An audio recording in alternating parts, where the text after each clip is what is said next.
Good afternoon. Thanks for joining us.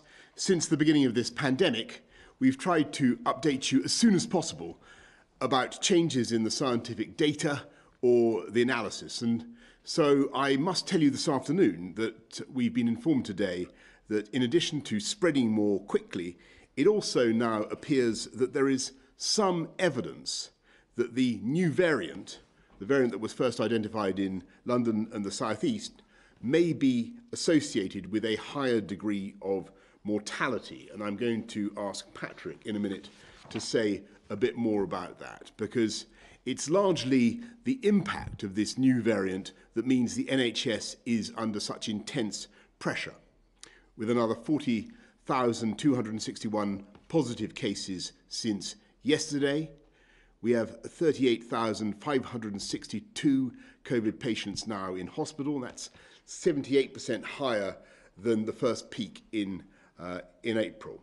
And tragically, there have been a further 1,401 deaths. So it's more important than ever that we all remain vigilant in following the rules and that we stay at home, protect the NHS, and thereby save lives. But I also want to answer a key question that I know will be uppermost in your minds. All current evidence continues to show that both the vaccines we're currently using remain effective both against the old variant and this new variant. And so you'll also want to know that our immunisation programme continues at an unprecedented rate. 5.4 million people across the UK have now received their first dose of the vaccine, and over the last 24 hours we can report a record 400,000 vaccinations. In England, 1 in 10 of all adults have received their first dose, including 71% of over 80s and 2/3 of elderly care home residents. Having secured orders for hundreds of millions of doses, the UK government has supplied vaccines to the devolved administrations according to population size.